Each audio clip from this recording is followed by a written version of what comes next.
म्हणून ते डायलॉग म्हणतात बघा, ट्रकवर लिहिलेलं असतंय आपलेच गद्दार. उगल येते ट्रॅक्टरवालं ते ट्रकवालं सगळ्यात मोठं हुशार असते ती. त्याचे डायलॉग ऐकूनच मी हुशार झालो जास्त. आपलेच गद्दार हमें तो शबाश आपण लुटा. हे अनादी अनंत काळापासून चालू आहे. शिवरायांना विरोध कुणी केला पहिला? कुणी केला? आपल्या लोकांनी केला. पण शिवचरित्रातला तिसरा आदर्श मी बोलत असताना एक आदर्श मांडून जाईल. शिवचरित्रातला तिसरा आदर्श, सुरुवातीला आपलीच लोक विरोध करतात, पण आपलं कर्तृत्व सिद्ध झालं ना, आपल्या नावावर आपलीच लोक उड्या मारतात. हा छत्रपती शिवरायांच्या चरित्रातला सगळ्यात मोठा भाग, सगळ्यात मोठा भाग आहे हो, सगळ्यात मोठा. आणि मी ते व्हॉट्सअपला मेसेज वाचला होता. बरी सगळीकडे बोमाशीच आहे बरं का.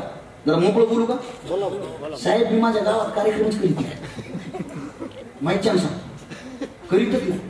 यावर्षी आमच्या पोरं म्हणले यावर्षीचं व्याख्यान तू कर, 50,000 मानधन घे. म्हणलं 1,00,000 पट्टी घ्या, पण मला बोलूच नका मला. कारण मी जर तिथं भाषण करायला ना, खाली बसलेले म्हणजे बर राशे का, बर बर बर बर तू सांग मला आता आम्हाला, तुला गावामध्ये आम्ही चडीवर फिरताना पाहिजे, काय संबंध आहे का?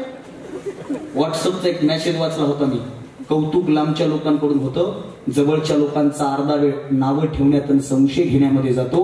पण एक वाक्य सांगू, एकदा कर्तृत्व सिद्ध झालं ना, संशयानं पाहणाऱ्या नजरा सुद्धा आदरानं झुकल्याशिवाय राहत नाही. हे शिवरायांच्या चरित्रातलं वेगळे. हे शिका शिवरायांच्या चरित्रातून. फक्त जय जिजाऊ जय शिवराय घोषणा देण्यापुरतं चरित्र पाहू नका. हे छोटे छोटे आदर्श पहा. शिवरायांनी काय स्वतःचं अस्तित्व उभं निर्माण केला? अरे त्या शेतकऱ्याला कुणीतरी सांगितलं काय झालं? तो म्हणतो पोरीवर अत्याचार झाला, जाणं मग आपला राजा झाला, न्याय माग. तो म्हणला आतापर्यंत असे कित्येक घटना घडल्या, कोणाला न्याय भेटला? मला भेटणार आहे का? अरे जाऊन तर बघ. आणि सगळ्या लोकांच्या नजरेसमोर तो शेतकरी जिजाऊंच्या दरबारात जातो ना, तेव्हा परिसरातली लोक जमा होतात की आता काय होणार, काय होणार, काय होणार. छत्रपती शिवरायांना निरोप मिळतो. छत्रपती शिवराय दरबारात हजर होतात आणि मासाहेब जिजाऊ छत्रपती शिवरायांना सांगतात, शिवा तुम्ही किल्ले कमी जिंका हरकत नाही, तुम्ही लढाया कमी लढा हरकत नाही, तुम्ही दुश्मनांच्या मनामध्ये स्वतःची दहशत निर्माण करा नाही करा हरकत नाही, तुम्ही लढाया कमी जिंकल्या काय, लढाया कमी लढल्या काय, किल्ले कमी जिंकले काय, किल्ले कमी बांधले काय, याच्याशी काहीही घेणं देणं नाही. पण जोपर्यंत महाराष्ट्राच्या मातीमध्ये शिवबा नावाच्या राजाचं राज्य आहे, तोपर्यंत कुठल्याच मायमाऊलीच्या इज्जतीला धक्का लागला नाही पाहिजे. हा विचार मासाहेब जिजाऊंनी शिवरायांच्या मनात पेरला. म्हणून छत्रपती शिवरायांनी स्त्रियांचा आदर केला. आताची काय परिस्थिती आहे साहेब? वफू काळे नावाचे लेखक आहेत, तुम्हाला सगळ्यांना माहिती आहे. आणि वफू काळेंनी एक फार गोष्ट सुंदर लिहिली. ते म्हणतात 80 वर्षाची म्हातारी न्यायालयाच्या कठड्यावर उभी होती. 80 वर्षाची म्हातारी न्यायालयाच्या कठड्यावर उभी होती. पत्रकारानं प्रश्न विचारला, आजीबाई न्यायालयात कस काय? आणि म्हातारीने उत्तर दिलं, वयाच्या 16व्या वर्षी बलात्कार झाला साहेब, आज त्याचा निकाल आहे. अरे वयाच्या 16व्या वर्षी झालेल्या बलात्काराचा निकाल लागायला वयाची 80 यावी वाटते. आणि राजाच्या त्या वतनदाराचा न्याय निवाडा छत्रपती शिवाजी महाराजांनी जाग्यावर केला, जाग्यावर. अरे येसाची कंकाला पाठवून दिला वाड्यात त्याला वतनदाराला बोलवायला. वतनदार मदिरा पिऊन व्यस्त अवस्थेमध्ये पडलेला आहे, धुंदीत आहे. आणि त्याला सांगितलं जातं तुला शिवाजी राजानं बोलवलंय. आणि तो वतनदार म्हणतो, कोण शिवाजी राजा? आम्ही शिवाजी राजाला विजाला मानित नाही. आमचा राजा, आमचा बादशाह एक अली आदिल शाह, आम्ही त्याचे वतनदार आहेत. हा मुलूक आमचा आहे. आणि आम्हाला बोलवणारा कोण? येसाजीला राग येतो, तलवार निघते. परंतु राजाज्ञा नाही म्हणून तलवार पुन्हा म्यान केली जाते. त्याच्या मुसक्या बांधल्या जातात आणि मुसक्या बांधून दरबारात उभं केलं जातं. छत्रपती शिवराय त्याच्याकडून फक्त केलेला गुन्हा वधवून घेतात. आणि मगरूर अवस्थेमध्ये मदिरा प्राशन केलेला धुंद अवस्थेतला तो वतनदार म्हणतो, हो केला बलात्कार, त्यात नवन काय? अरे स्त्री म्हणजे भोगदासी आहे, तिचा भोग घेतलाच पाहिजे. आतापर्यंत कित्येक स्त्रियांचा भोग घेतला, आमच्याबद्दल कुणी बोललं नाही. आणि हा बोलणारा कोण? फक्त गुन्हा कबूल केला. आणि छत्रपती शिवरायांनी त्याचे हातपाय कलम केले, डोळे फोडले, त्याला तुरुंगामध्ये डांबून ठेवलं. पहिला न्याय निवाडा आहे, पहिला न्याय निवाडा. बलात्काराचा आणि अत्याचार करणाऱ्याचा जाग्यावर फैसला झाला, जाग्यावर. याच्यातलं पुन्हा वेगळे कोण सांगू का? शिवाजी महाराजांनी त्याला मारलं नाही, हातपाय कलम केले. आणि पुन्हा एक मावळा म्हणतो, हो राज, अहो हातपाय कलम करण्यापेक्षा मुंडकं उडवायचं की. आणि शिवाजी राजे म्हणले, नाही, अख्ख्या जगाला कळलं पाहिजे की शिवाजी राजाच्या दरबारात मायमाऊलीकडे वाईट नजरेनं पाहणाऱ्याचा असा प्रकार केला जातो. तो आदर्श म्हणून त्याला तिथं ठेवून दिलं. ही साधी गोष्ट वाटते तुम्हाला? वर्तमानात काय परिस्थिती आहे, वाईट वाटतं. अरे आम्हाला इतिहास फार कमी कमी सांगितला. ए पोरांनो, शिवाजी महाराजांनी बोट कापली होती, कोणाची? वा शाबास, कोणाची? किती? कुठं? हा जाऊ दे, काय नाही, काय जेवढं सांगितलं तेवढं खूप आहे. मी एका गावात म्हणलं, ए पोरो, शिवाजी महाराजांनी बोट कापली होती. माहिती नाही, माहितीच नाही, पण पोराने उत्तर चांगली दिली. आम्हाला एवढंच सांगितलं, काय? शाहिस्ते खान लाल मला झोपला होता, महाराजांनी बोट कापली. बरोबर, शाहिस्ते खान पळून गेला, इतिहास धडा संपला, वर्ग संपला. गुरुजी ग्रह पाठ लिहून आणा. पोरांनी अख्खा धडा पाठ केला, प्रश्नपत्रिकेत प्रश्न पडला, पोरांना उत्तर लिहिलं, पैकीच्या पैकी मार्क, वर्ग इतिहासात पहिलं, संपलं. अरे पुढं काय? आणि महाराज उठले डायरेक्ट गेले का? लाल महाला डायरेक्ट घुसले? हा, 2 महिने अभ्यास केला. 2 महिने कशाचा? बीजगणित भूमितीचा. महाराजांनी 2 महिने अभ्यास केला. काय? शाहिस्ते खान झोपतो कधी, शाहिस्ते खान उठतो कधी, शाहिस्ते खाना सोबत कोण असतंय, शाहिस्ते खानाचा सरदार कोण, शाहिस्ते खानाच्या आजूबाजूला कोण असतंय, कोणत्या सैनिकाची कोणती शिफ्ट चेंज होते, कोण कधी ड्युटीहून घरी येतो, याचा अभ्यास केला. किती महिने? त्याच्यापेक्षा अधिक केला. साधी गोष्ट नाही. आणि अभ्यास करून सगळी युती आखून मग महाराजांनी लाल महालावर हल्ला केला. साधी गोष्ट वाटते तुम्हाला? आणि जेव्हा शाहिस्ते खानाची बोटं कापली ना, तेव्हा शाहिस्ते खानाचा उत्सव होता जवळ आलेला, उत्सव. आणि उत्सव म्हणजे काय असा नव्हता. तो उत्सव साजरा करण्यासाठी शाहिस्ते खानानं एक विशिष्ट गोष्ट मागवली होती. टँकर मागवले होते. टँकर कशाचे? दुधाचे, दारूचे, मदिरा. बरोबर, शाहिस्ते खानाचा उत्सव जवळ आला, बॅनर लागले शाहिस्ते खानचे चौका चौकात. बॅनर कुठं होते? आता हल्ली समजा एखाद्याचा वाढदिवसाचा उत्सव असला, असंच असतं ना. आणि मग उत्सवामध्ये आपल्या जवळच्या लोकांना खुश करण्यासाठी वाढदिवसाच्या दिवशी काय पाचते? नाही, तुम्ही काळजी करू नका. मला इथं आल्या कळलं की आमचं गाव 100% व्यसनमुक्त आहे. बरोबर आहे ना? तुम्ही बसलं त्याच्यावर कळालं मला इथं काय परिस्थिती आहे. आता मी इथं मंडपात फिरलो तर मला वासानं गुदमरल्यासारखं होईल. असो, आज आपला तो विषय नाही. इकडे बघा. अरे शाहिस्ते खानाच्या सैनिकाचा अभ्यास केला महाराजांनी. आलेली मदिरा प्राशन करून कधीही सैनिक धुंदीत आहे, कधीही दीप लागतेत, कधीही दीप जातेत, कधीही घंटानाद होतोय, कधीही शंखनाद होतोय, कधीही डोलारे वाजतायत, कधीही तोफा वाजतायत. एके दिवशी दिवे गेले आणि शाहिस्ते खानाचा सरदार म्हणला, आपल्यातलाच एखादा बेवडा असं त्यानंच बंद केले असते. सवय झाली सैनिकांना का, की आपलीच लोक दिवे बंद करतात, आपलीच लोक नगारे वाजवतात, आपलीच लोक तोफा वाजवतात. आणि या संधीचं सोनं केलं महाराजांनी. महाराज लाल महालात शिरले. साहेब, सगळ्यांना परिचय विषय हा. महाराज लाल महालात शिरले. एका सरदारानं पाहिलं. तो सरदार म्हणला, भागो भागो भागो, शिवाया शिवाया, हुजूर शिवाया. शाहिस्ते खान निवांत झोपलेला, कानावर पडलं शिवाया. उठला, निघा. शाहिस्त्या पुढं, महाराज मागं, शाहिस्त्या पुढं, महाराज मागं. शाहिस्त्यानं उडी मारली, महाराजांनी हल्ला केला, बोट कापली, शाहिस्त्या फरार झाला. इतिहास इतका संपला नाही. त्या लाल महालामध्ये त्या शाहिस्ते खानाच्या दरबारातली एक पोरगी या सगळ्या धावपळीमध्ये अडकून पडली होती, एका पिंपात. आणि शिवाजी महाराजांच्या एका मावळ्याला ती सापडली. आणि शिवाजी राजाच्या समोर ती स्त्री उभी केली ना, तेव्हा त्या स्त्रीला असं वाटलं की हा राजा सुद्धा बाकीच्या राजासारखं आता माझा उपभोग घेतो की काय. आणि माझा शिवाजी राजा म्हणतो, ताई घाबरू नको, तुझ्या केसालाही धक्का लागणार नाही. हा शिवाजी राजा. म्हणून शाहिस्ते खानानं त्याच्या डायरीमध्ये असं लिहून ठेवलंय, शिवा दुश्मन को मार सकता है, शिवा किसी को हरा सकता है, शिवा कुछ भी कर सकता है, मगर शिवा किसी भी औरत की तरफ बुरी नजर से देख नहीं सकता. हे शाहिस्ते खानचं वाक्य आहे. शाहिस्ते खान महाराष्ट्रातून गेला, पुन्हा महाराष्ट्रात आला असा इतिहासात संदर्भ नाही, आलाच नाही. पण शाहिस्ते खानाच्या दरबारात पुन्हा एक घटना घडली. असाच सरदार उठला, हुजूर हुजूर हुजूर, मराठों ने हम पे हल्ला बोल दिया है, शिवा के सैनिक आए, तूफान की तरह आए, तूफान की तरह चले गए और जाते जाते हमारे औरत को उठाकर लेकर चले गए. शाहिस्ते खान म्हणला, काफिर, झूठ मत बोल, वो शिवा के सैनिक नहीं हो सकते। नहीं हुजूर, शिवा के ही सैनिक थे। हर हर महादेव कहते हुए आए, जय भवानी जय शिवाजी कहते हुए आए। मैंने अपनी आंखों से देखा है, मैंने अपने कानों से सुना है, वो शिवा के ही सैनिक थे हुजूर। वो अपने औरत को उठाकर लेकर चले गए। आणि शाहिस्ते खान काय म्हणतो माहितीये, काळजी करायचं काम नाही, जरी शिवाजी राजाच्या एखाद्या सैनिकानं ही चूक केली असेल ना, तर आपल्या स्त्रीच्या केसालाही धक्का लागू शकत नाही, कारण ती शिवाजी राजाच्या दरबारात उभी राहणार आहे। हे शाहिस्ते खानचं वाक्य आहे आपल्या राजाबद्दल। का म्हणला शाहिस्ते खान असं? का म्हणला? काही तर कारण असतील ना। आम्हाला इतिहासामध्ये मी काही काही गोष्टी शिकवल्या, अशा काही काही चुकीच्या गोष्टी मी शिकवल्या सर। जरा मोकळं स्पष्टच बोलतो मी। ते शिवाजी महाराजांचं मोठेपण सांगता सांगता आम्ही काही बोलून जातो, काही म्हणजे काही बोलून जातो। ते एक आम्हाला लहानपणी ते सांगितलं होतं, काय ते एक सुभेदाराची सून होती आणि त्या सुभेदाराच्या सुनाला बघून महाराज म्हणले, अशीच आमची माता सुंदर असती, आम्हीही सुंदर दिसलो असतो वदले छत्रपती।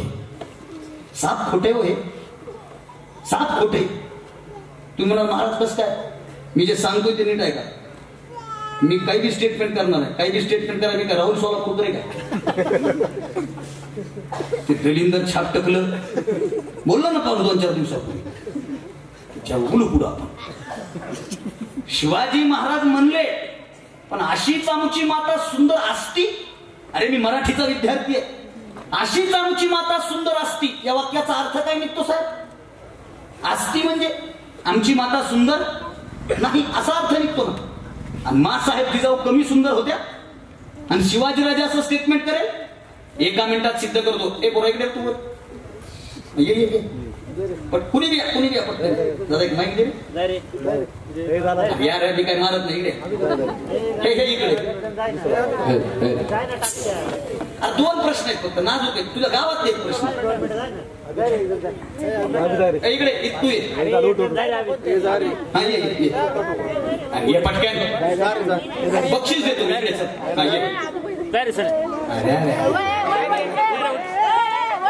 झुके का नाही साला, या पटकन आलं टाळ्यावर सगळे। ते म्हणेल वाया नाही था। हॅलो, तुझं नाव काय? माय अभिनव पोपट गुट्टे। तूच उत्तर देतेस का आता? टाळ्या वाजवायला अभिनव, आता नीट आहे का? घाबरू नको, नीट आहे। तुझ्या गावामध्ये पुढच्या महिन्यामध्ये एक हिरोईन येणार आहे।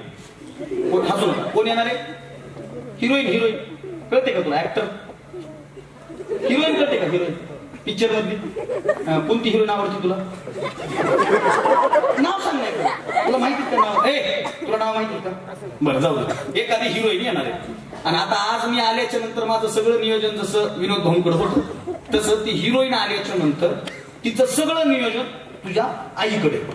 कोणाकडे? आईकडे। भिवू नको, कोणाकडे? आईकडे। आता स्टेजवर मला हे सगळे घेऊन आले, इथं बघितलंस का तू? हा, तसं त्या हिरोईनला स्टेजवर तुझी आई घेऊन येणार आहे। कोण घेऊन येणार आहे? आई। आई घेऊन येणार आहे। आता न घाबरता उत्तर द्या। हिरोईन तुझ्या आईपेक्षा सुंदर आहे, बर का?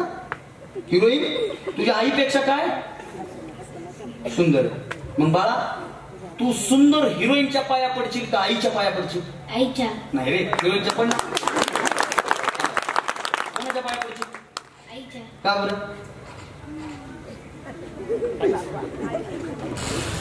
आईच्या पाया का पडशील? हिरोईनच्या पडणार नाही, कोणाच्या पडशील? पाया वाजवा। थोडं घाबरलं होतं, माझा इतिहास सांगायची आणि डिंबवायची पद्धत वेगळी असेल। कितवीला अभिनव तू? तिसरी। 6 ते 9 तुमच्या गावातलं 9 वर्षाचं पोरग, तुमच्या गावातलं 9 वर्षाचं पोरग स्टेजवर येऊन माईक मध्ये म्हणतंय, हिरोईन आणि आई सोबत आले असताना हिरोईन किती सुंदर असो, मी पाया मात्र माझ्या आईच्याच पडणार। तुमच्या टाळ्या वाजल्या, याचं उत्तर आपल्या सगळ्यांना माहिती आहे। अरे हिरोईन किती सुंदर असू द्या, आपल्या आईपेक्षा ती कधीच सुंदर असू शकत नाही। हे जर आपल्या गावातल्या 9 वर्षाच्या अभिनवला कळतंय, तर ते माझ्या छत्रपती शिवाजी राजाला कळालं नसेल का? माझा राजा असं नाही म्हणला, अशीच आमची माता सुंदर असती। आहा, याच्यावर वामनदादा कर्डकांचं गीत आहे। वामनदादा कर्डकांनी लिहिलं, काळ्या राती तळपत होत तिच्या रूपाचं ऊन,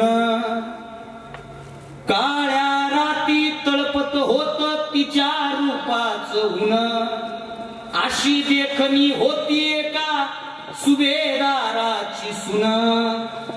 त्या तरुणीला आई म्हणाला, त्या तरुणीला आई म्हणाला राजा तो शिलवान.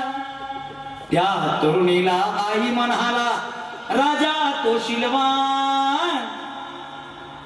आनंदानं नांदत होते हिंदू मुसलमान. आई तू माझ्या आईसारखीच सुंदर आहेस, कारण जिजाऊपेक्षा जगातली कुठलीच स्त्री छत्रपती शिवरायांसाठी सुंदर असू शकत नाही. शिवरायांनी काय म्हटले ते जरा नीट ऐका. ऐकता ऐकता आम्ही म्हणतो, काय म्हणतो की अशीच आमची माता सुंदर असती. नाही रे, छत्रपती शिवराय जिजाऊपेक्षा दुसरं कोणालाही सुंदर म्हणू शकत नाहीत. जिजाऊ सारख्याच तुम्ही मला माझ्या आईसारख्या आहात, हे वाक्य छत्रपती शिवरायांचं. का म्हणला हो शाहिस्ते खान असं? किती स्त्रियांचा सन्मान केला शिवरायांनी. पण हल्लीच्या काळामध्ये परिस्थिती बदलत चालली आहे. वर्तमानामध्ये इथे काही भावंड बसली. शिवाजी महाराज म्हणजे आत्मसात करायचा विषय. पण दादा जरा मोकळं सांगतो, सध्या शिवाजी महाराज हा फॅशनचा विषय झाला. काय म्हणणं आहे तुमचं? शिवाजी महाराज फॅशनचा विषय झाला. शिवाजी महाराजांसारखी दाढी वाढवायची, कानात बाली घालायची, बुलेटवर बसायच्या, फाट फाट फाट फाट फाट फाट फाट फाट फाट फाट फाट फाट फाट फाट फाट फाट टपरीवर जायचं, ऍक्शन मध्ये उतरायचं, पुडी घ्यायची. राजे जयजी जाऊ भरले राजे काय फॅशन आली ना. गाडीवर शिवाजी महाराजांचा फोटो टाकायचा, आली का नाही दादा? गाडीवर शिवाजी राजांचा फोटो टाकायचा, जगदंब टाकायचं, राजे लढायला जगदंब राजे, मराठा शासन, मराठा दरबार, 2 ढाली 1 तलवार.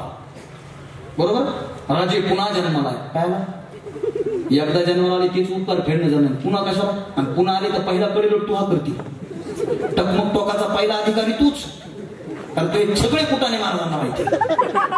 राजे पुन्हा जन्माला, फॅशन जाईल ना दादा. एक वाक्य सांगू का? माफ करा मला, मी हे जाहीर बोलतो. काही काही जण गाडीवर शिवाजी महाराजांचा फोटो टाकतात. टाकला पाहिजे, आपली गाडी. एका गावामध्ये मी या विषयावर बोलून एक जण म्हणला, गाडी माझी, हप्ते मी फेडायवे, पेट्रोल मी टाकावे, तुला टाकायची, मी कोणाचाही फोटो टाकू? टाका ना. 100% गाडीवर शिवाजी महाराजांचा फोटो टाका भावांनो. पण मी तुमचा भाऊ म्हणून सांगतो, ज्या पोरानं गाडीवर शिवाजी महाराजांचा फोटो टाकलाय ना, ती गाडी कधीच कुठल्या फालतू ठिकाणी उभी राहिली नाही पाहिजे, कधीच कुठल्या मुलीला कट मारून गेली नाही पाहिजे. ही शपथ घेणं होत असेल तर छत्रपती शिवाजी महाराजांचा फोटो टाका. एका गावामध्ये मी असं बोललो, ते म्हणला माझी गाडी, माझा हप्ता, मी काही करील, कुठेही उभा करील, कोणालाही कटा हानील. म्हणलं हाण ना, तुला काय हाणायचंय ती हाण, फक्त एक काम कर, माझ्या राजाचा फोटो काढ, तो ह्या आजाचा टाक. फक्त माझ्या राजाचा टाक, आणि तो ह्या आजाचा टाक, आणि अख्ख्या तालुक्याला कळले तू हा आजा काय गुणाचा आहे. पण ज्या राजानं स्त्रियांचा सगळ्यात मोठा सन्मान केला, त्या राजाचा प्रतीक. तुम्हाला चांगली गोष्ट वाटते दादा? खरं सांगा मला, आपण काय शिवचरित्रातून शिकलो? काय शिवजयंती जवळ आली की आम्ही टेम्पररी झालो. माफ करा मला, किती टेम्पररी झालोय आम्ही. शिवजयंती जवळ आली का आमच्या डायलॉग टोन चेंज होते. मॅसेज जरी आला ना तरी तलवारी वाजतात, फोन जरी आला ना तुतारी वाजते. आणि शिवजयंती झाली की उनकी तुम्ही पुढचा सापाटा कसा. आम्ही टेम्पर असंच आहे आपलं. 15 ऑगस्ट जवळ आला ना लगेच वंदे. मी बघितलंय ते संभाजीनगर राहिला होतो ना, 15 ऑगस्टच्या दिवशी देशभक्ती एवढी उसळून वाहती ना. बुलेटवर काय उभा राहील, इथं काय तिरंगा, इथं तिरंगा काढायची गोष्ट होती. इथं तिरंगा काढा का तुम्ही? खरं सांगा, इथं तिरंगा काढा. एकाने इथं तिरंगा काढला, त्याला सर्दी झाली. काय बोलायची गरज आहे? हो, मी लय प्रामाणिक माणूस. आता मला जास्त नाही, गेल्या वर्षीचा अनुभव. मला 17 तारखेला म्हणजे आज वर्षी मला मेसेज सुरू होते बघा, मेसेज फॉरवर्ड करा, फॉरवर्ड करा, फॉरवर्ड करा. एक मेसेज असते 19 फेब्रुवारी पर्यंत. हा मेसेज एवढा फॉरवर्ड करा की आपला